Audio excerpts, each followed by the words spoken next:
Okay, so I used to be the it girl. You know, pretty, popular, smart, sporty. I'm not trying to brag, but my face and body fit the golden ratio. That's right, like the Fibonacci numbers. And inner beauty, well, that comes hand in hand, because when you look good, you feel good. I mean, if you had a choice of staring at a work of art all day or a pile of rubbish, you'd go for the art, right? That's why all the girls at school were always hanging off me. It was like my popularity was contagious. They think I don't see right through them, fawning over my every word. Oh, Mila, you're so funny. Except I'm not really.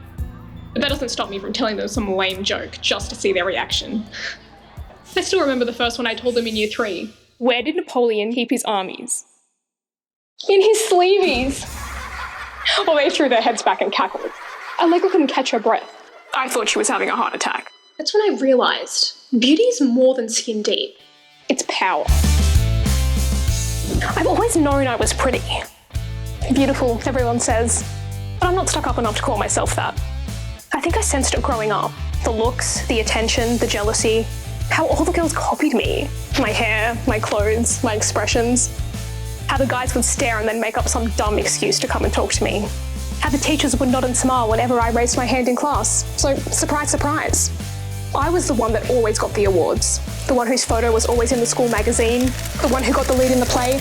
The one who was always asked to speak at assembly. Like, if school was a TV show, then I was the star. Problem is, the show's been cancelled. Perspective, Miller. You're thinking, right? You made it. You graduated. Take a load off. Enjoy your gap year before starting the adventure called life. What are you worrying your pretty little head about? Well, I'll tell you what.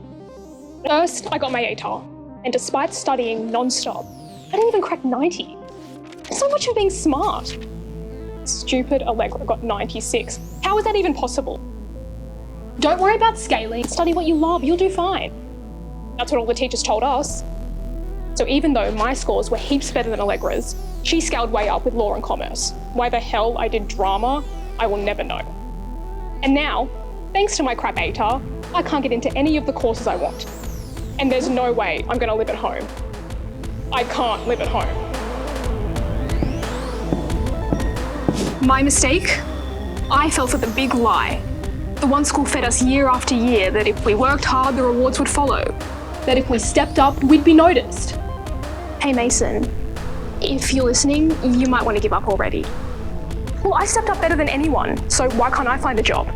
I've been to every store in the goddamn mall. Half the shopkeepers won't even talk to me. The others say check online as soon as they spot my resume. One snooty cosmetics lady just waved me off. I'm back towards Christmas. Yeah, sure. If I haven't starved to death by then.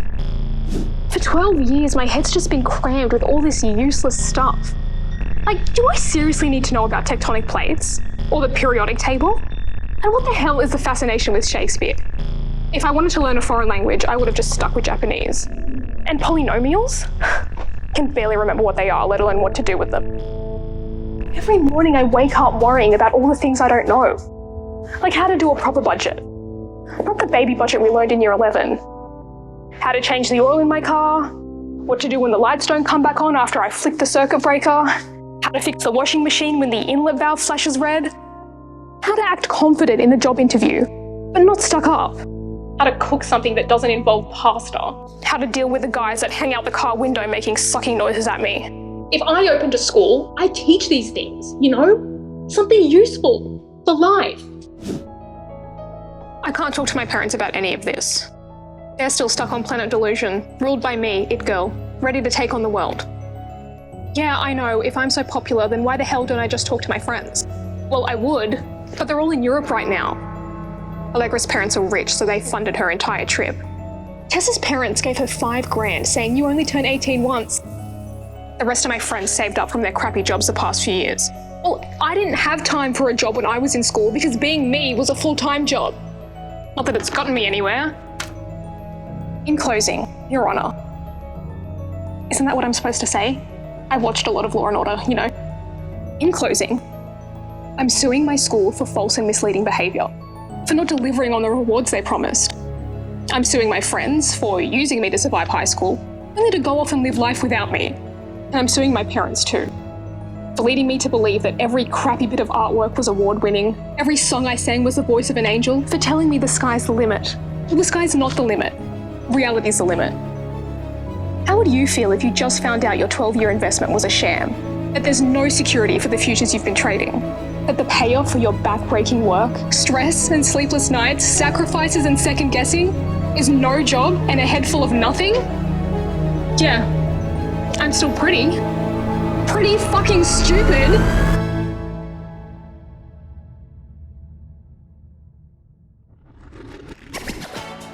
Okay, this video is probably going to run way too long, so I'll leave it there. Please subscribe to my channel and leave a comment down below, especially if you've had the same experience. I reckon we've got a pretty good chance at a class action.